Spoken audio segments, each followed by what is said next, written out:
What is that? Ew. Hey up and welcome back to my channel. My name's Kayla and I am Mama Moo Reads. This week my video is a little bit different from anything that I've done before. I was planning on doing a vlog this week for Polathon. It's fell through. I just didn't feel like filming a vlog for various reasons, so I've not done it.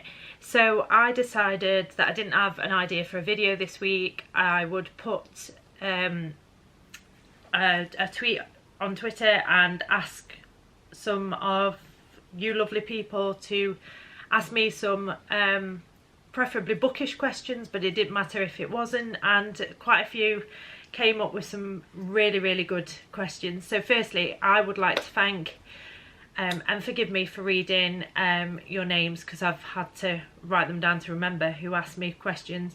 So thank you to Charlie, Amy, Imogen, Charlotte, Nat, Matthew, the Bookaholic, I'm so sorry I didn't look your name up, Jodie, Rosie, Kayla, Jane, Shah, and my beautiful Molly. Thank you so much for asking me questions and really pushing me to think about these. Like, I thought bookish questions would be quite easy, and then realised that some of the questions you asked me was like picking my favourite child, which was super awkward. I dislike them all. No, I'm joking. I'm joking, I don't. I love them all. So my first question that I was asked by quite a few people was, what book got you into reading?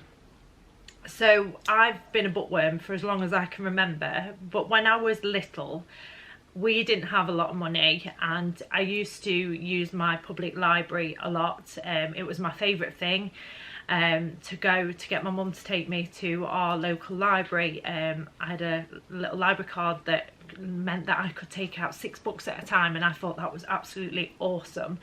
But as I got my riding stride, I was quite an advanced reader, so I was reading what my girls are called big girl books quite early on. And my first book that I remember ever being bought was Matilda by Roald Dahl. I remember that it was my birthday and somebody bought me a copy of Matilda, which I do think I still have somewhere. I just can't find it. This is a beautiful 30th special edition. I don't know whether it's really cute under the jacket. Yeah, it is. So this is, it's absolutely stunning. I absolutely loved Matilda. Obviously, as I've just said, that somebody bought it me for my birthday when I was younger, and I thought it was incredible that I actually owned a book that I didn't have to take back to the library. I thought it was amazing, and I must have read that book over and over again for the longest time, because I loved that Matilda loved books. I thought that she was an amazing character, and when I was little I wanted to be just like her. I was always a bit of a loner as a child, which feels really horrible to say that now, but I suffered from severe eczema and I went through quite a lot of bullying at school, and so Matilda was the character that that got me through, if you like, as sad as that sounds, because Matilda didn't have it very easy either. And she was my favourite, and I still love her so, and every so often I will pick it up and reread it again. I still love it years on. This also coincides with the other question that I was asked, was what was my favourite book as a child. Now, although Matilda was my favourite book, these two, the Magic Faraway Tree collection by Enid Blyton and 5 Minute Bunny Tales were my favourites when I was younger.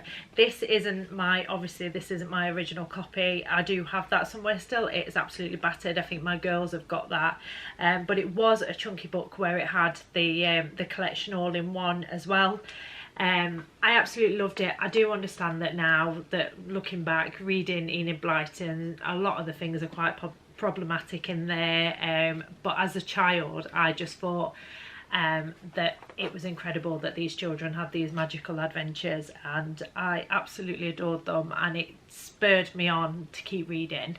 So yeah, that's one of my favourites. And this one, 5 Minute Bunny Tales, I don't know whether you can see in here, but this was bought in 1990 for me. I think, yeah, it was for Christmas. And the strange thing about this is that I've always kept it. When I was little, it is exactly what it says on the tin, that each page is a story about a bunny.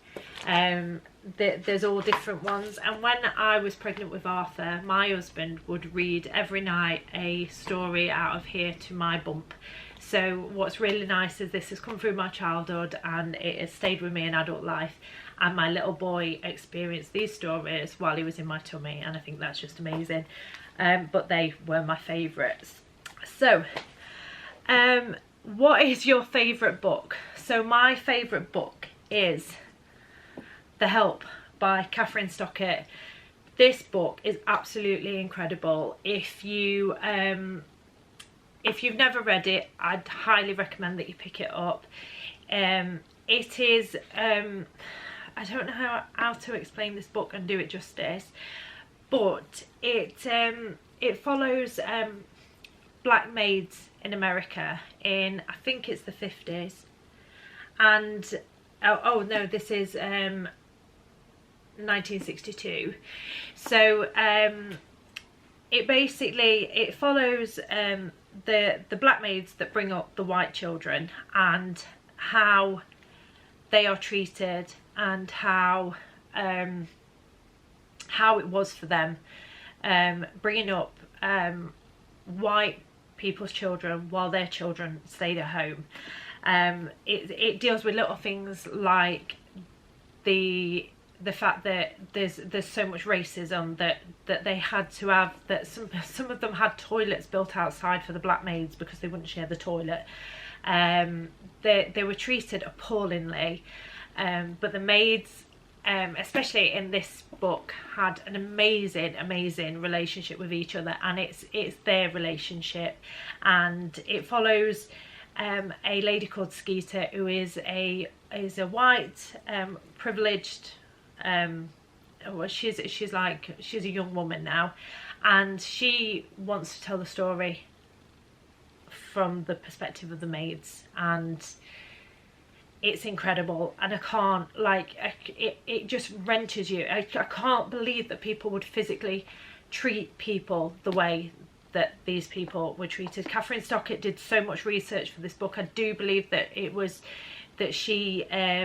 somebody in her family that may have had a black maid as well, so they knew exactly how it was. But she did so much research for this book, and it is absolutely incredible, and I highly recommend it. It is, I think, my favourite book of all time. I just adore it. I've read it multiple times. I mean, like, my copy is just battered.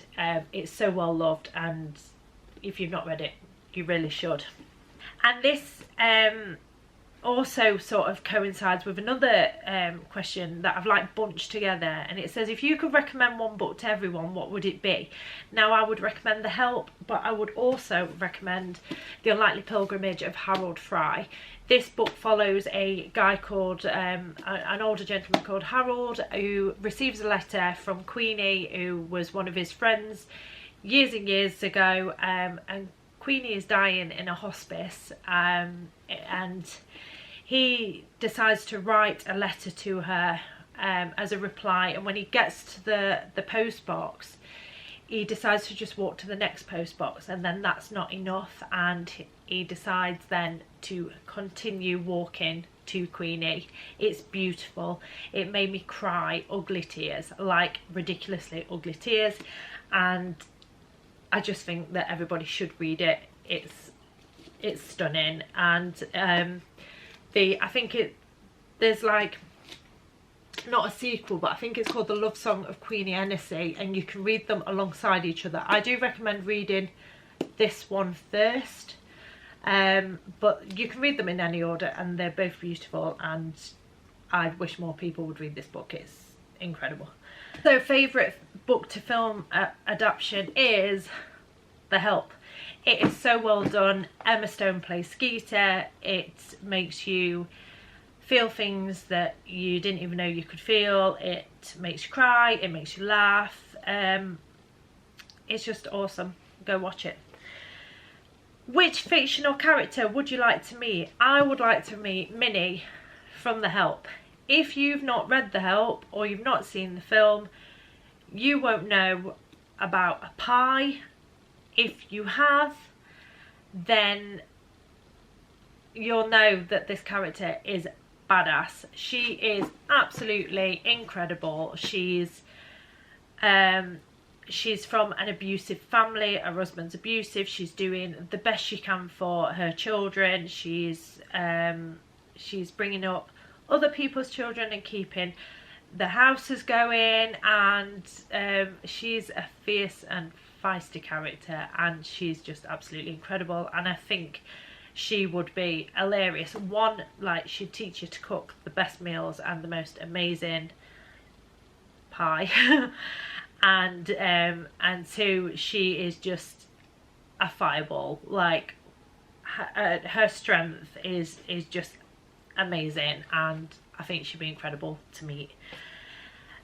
The next question is a worst book that I have ever read. Please, please don't hate me for this, but Wuthering Heights by Emily Bronte. Is it Emily Bronte? I think it's Emily Bronte that writes Wuthering Heights, isn't it? I hated it.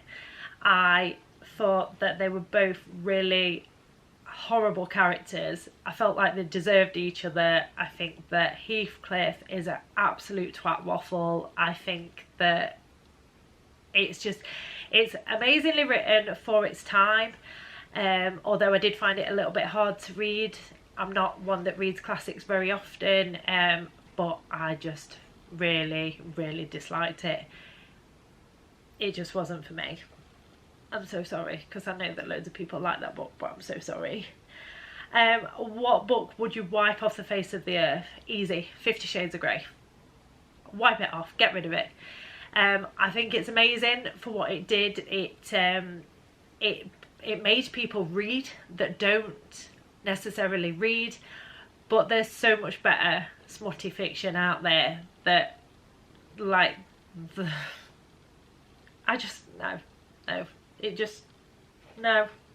it's shy. It was Twilight fan fiction written for adults, and it was crap. And yeah, get rid. Take it away. Ugh. What is your favourite genre? I love literary fiction and thrillers. I am delving into horror books more, but I like a good whodunit. I like suspenseful reading, and I like beautiful writing. So they are my two favourites. What is a book you would like to see adapted to film? This one, or The Burning Girls. Both of them in equal measure. The Chalk Man by C.J. Tudor, or The Burning Girls by C.J. Tudor.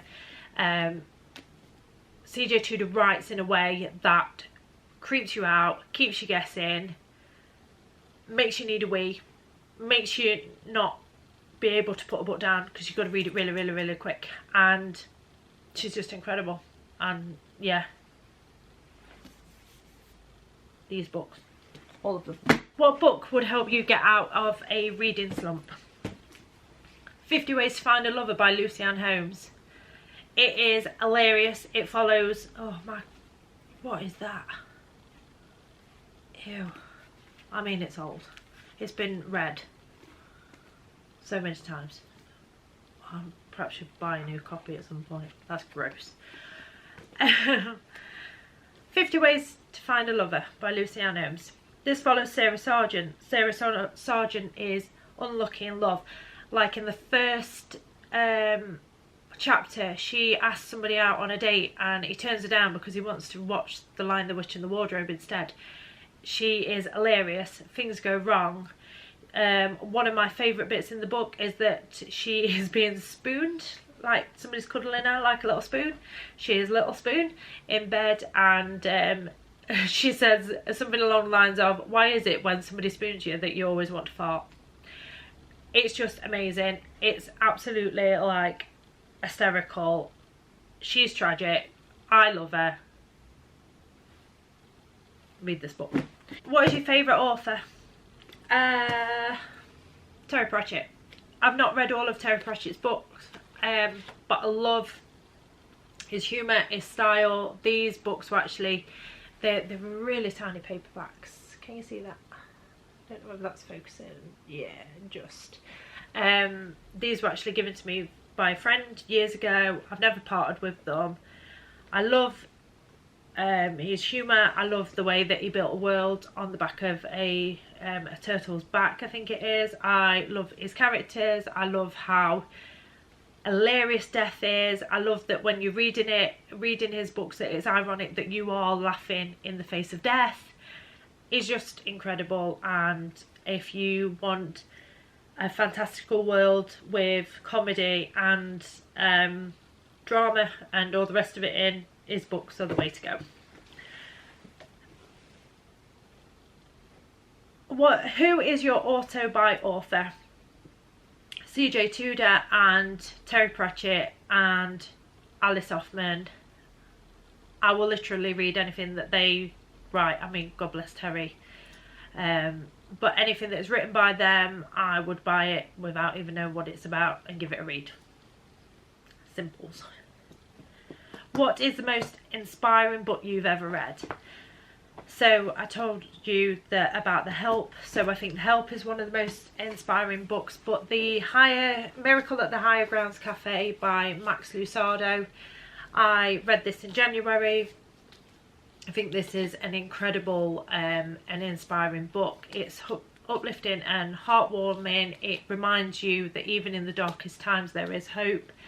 And although it's Christian fiction and that might be off-putting for some people, I think that it's worth a go just to remind you that the little things in life are beautiful, and you know, you've got to look for little positives, especially in the things that we're going through now. So this one without a doubt.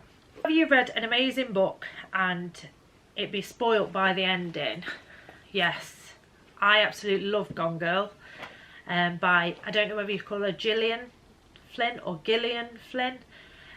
Loved it. Thought it was really fast paced, it was twisty and turny, it was so addictive, and then the ending, and I just wanted to bin it. I was like, what?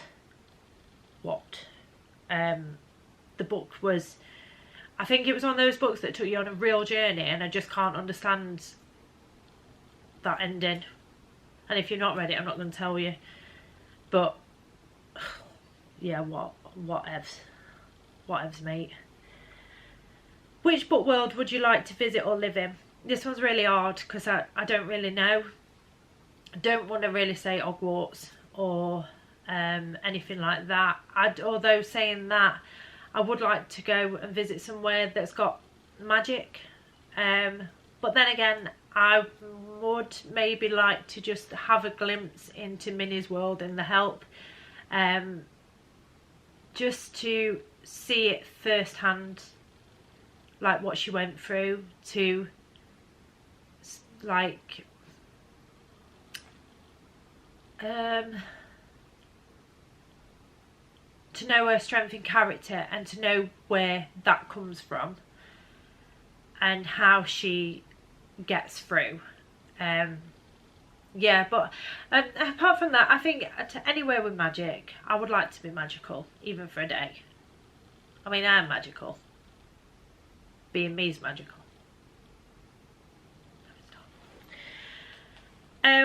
What is your favourite series?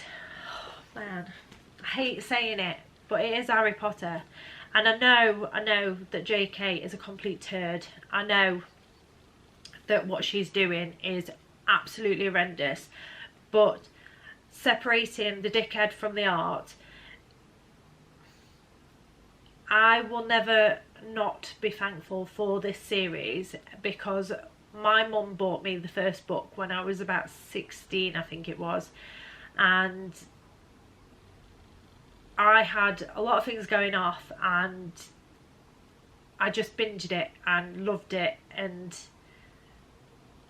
I thought that Hogwarts was amazing, and I thought that Harry was so misunderstood, that although a little bit annoying, he was amazing. I loved Hermione because she was bookish, and you know, it's hard, innit, because she's a twat, but those books are pretty cool. And although I won't support her now, back when I needed them, Harry Potter was the one. This one is really, really hard, but who is your ultimate bookish crush? I don't think I have one. I can't think of anybody that I have read that I thought, oh, yeah, I wouldn't mind a piece of you. I don't think there is. Like, I can't. That's really hard. No, I don't think I've got one. Not yet. You never know. I might read something this year and think, yeah, I won't mind a bit of you, but at the moment, it's a no. I ain't got one. What is a book that's been on your TBR for too long and you haven't read, and why? I have two. I'm getting snowed under with books because they're on my knee. I have A Little Life and To Kill a Mockingbird. To Kill a Mockingbird, I don't know why. I feel like it was pushed on a lot of people in education. Not pushed on a lot of people, but people did this at school and things. And I've just never felt the pull to pick it up. I was bought it for a gift for my birthday one year. I've had it quite a few years. I don't even know how many years. And I still haven't picked it up. But it's not where I think, oh, I'm going to get rid of the books, I'll never read it, because I think that I will. I just never look at it on the shelf and feel that pull to pick it up. But I think that I may try and change that this year. And A Little Life. Now, I have two copies of this. I have an hardback copy, and then I didn't realise how big, because it's a right chunky little man. I didn't realise how big it was. So I saw it secondhand in paperback and bought that, because my plan was that I was going to read it and take it here, there and everywhere to when I was working. I was going to take it to work and I was going to read it on my dinners, and it was going to live with me for a little bit. Oh my days, somebody's dog ate a page. And it just intimidates the crap out of me. It's the sheer size, the font is bloody tiny, and the subject matter is, from what I've heard, extremely hard to read, and it terrifies me even now.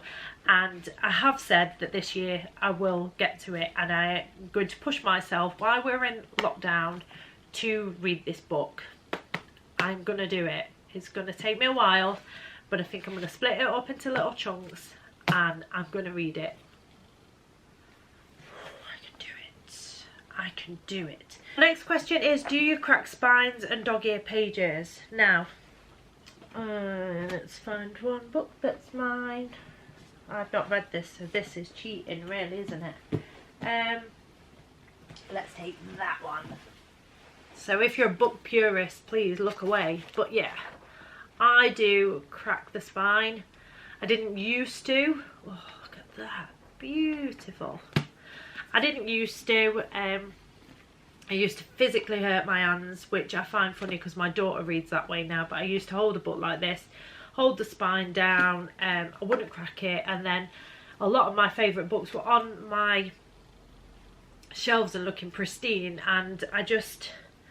yeah, I never did it. I didn't want them to not look pretty. And then I was talking about it on Twitter, and an author said to me that she loves to see her books like this because she knows they've been on adventures, they've been well read, and like she hopes that they've been loved. So it sort of changed my outlook, and now I will read to whatever's comfortable. If it's a really tight spine and I need to crack it, I'll crack that spine. I've sort of got it into my head that my books, it doesn't matter. I can do what I want with them. I don't write in my books very often. I've never annotated a book, but it's something that I would like to do. And maybe that might mean that I buy 2 copies of the same book and have one copy that looks all right and one copy that I can batter and write in. I do tab books, but I never dog ear the pages. I never fold the pages down. I'll use sticky tabs. And I bought these to show you, to protect my books in my bag. Even though I don't mind them looking well loved, I like to protect the covers as much as I can, so I use a book muddle. This one is one that's got dogs all over, which is really cute. And I do use bookmarks, and so these are a few of my favourite bookmarks. So we have this little dude. He's not focusing. But he's a little unicorn that my husband bought me for Christmas. We have, I love these bookmarks. They're made by a lady on Etsy, and it's called Bookmark Boys, and I can't find my favourite one. I've put it somewhere. My favourite one's, it's a Fleabag one, and it said, I'd be more of a feminist if I had bigger tits or something like that on it. But this one is Nessa from Gavin and Stacey. It's really not focusing, is it? Oh, there we go. And it says, I'll have a pint of wine on it. They're really awesome. She has loads and loads on there. They're really worth a look. Some of them are absolutely hilarious. And then one of my favourites is this sheep bookmark, which my mother-in-law has made for me. If you don't know, I love sheep. Absolutely obsessed with them. I think they're the cutest thing ever. And so she made me a little cross stitch sheep bookmark, which is incredible, and I shall treasure it. She says, full and chucking it on the floor. Treasure it always. How many unread books do you own? I feel really seen, but I think it stands at about 200. Let's move on. What 3 books would I like to take to a desert island? The Higher Grounds Cafe, The Help, and my Bible. I think that 3 of them would be really good. Reminders to keep positive in times of hardship, to keep me on the straight and narrow with my faith, and to read my favourite book ever. Fact. Which book character do you most relate to? It's got to be Sarah Sargent. That girl is tragic, and she is so like me. A personality, the way that things go wrong for her. I relate to that girl more than you probably should, and probably should admit to, and yeah, she's awesome. What book or books do I want all my children to read? I would never force this on them, but I really, really hope that they will read their Bibles.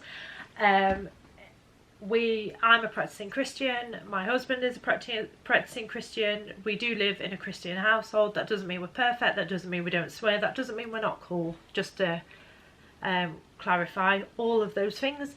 It just means that that's the path that we have chosen, but I would never force my children to do something they don't want to do. So if they're older and they find that our journey is not their journey, then that's completely fine, but I would like them to read their Bible. The next question is, what is your all-time favourite book cover? What is something that instantly draws your attention to a cover? I don't know as I have a all-time favourite book cover. The Nevermore series by Jessica Townsend, in the hardbacks are beautiful, underneath the hardback is beautiful. I like foiling on a cover. I really, really dislike full shiny covers. I don't think I have one that I can show you. But I like more super matte covers. I don't know. I don't have a specific thing that attracts me. If it's pretty and beautiful, and I especially like naked hardbacks. I love deckled edges and things like that. So if it's something that just makes that book look a little bit different, then I'll be more drawn to it. I really, really like bright colours on books as well. I know that people tend to like more muted, but I very much love colour, so I love seeing stuff like that. But I don't know, I don't have a book cover that I can think of off the top of my head that is like my favourite of all time, so I don't know. This question, I absolutely adored it, and it was a book that has a special memory for you and your husband. And that for me is this. It's Miss You by, I think it's Kate Eberlin. I don't know, I don't want to, I'm going to butcher her name. But this book. So when me and my husband first got together, he wasn't working, and money was really, really tight. And we used to do little dates, because I had my own house and money was tight for me as well, and working and stuff for the kids. We used to do little date nights at home. And I went to work one Saturday afternoon, and when I got home, the house was like in darkness except for the back room, which had candles, the table set, and he'd cooked me a meal. And it was the most beautiful thing ever, because at that time I couldn't afford a big dining room table, so I had a little table which he had given me that had 2 chairs on it. I didn't even have placemats, and he'd gone to the supermarket and he'd even bought placemats so that we could sit and have a proper meal on placemats at the table. He dressed it with flowers, he'd cooked everything, the pudding and everything, and he bought me this book. He said that he'd seen it in the supermarket, thought that it was something that I would like. It does have a little thing that he wrote inside it as well for me. But money was super. I mean, money's tight at the best of times, but we weren't blessed with a lot. I mean, we're still not. We're not blessed with material things, but we are blessed with love. And it was just beautiful. He had gone out and absolutely blown me away by doing something in like the little details, like getting the placemats, and just, he saw this book and he thought I'd like it. And even if it was something that I wouldn't have usually have read, it blew me away that he picked it for me.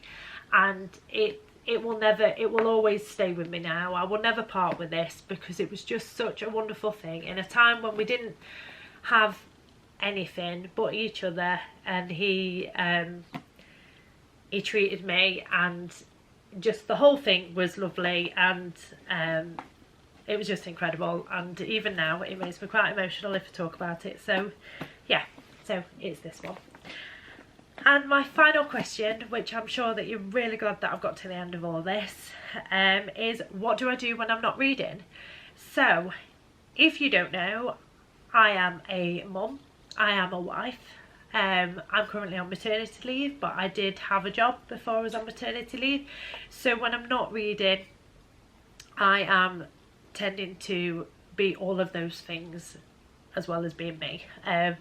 So we have a busy life. It's quite mundane, you know, the usual things of the cleaning and the helping with the house and the rearing the children.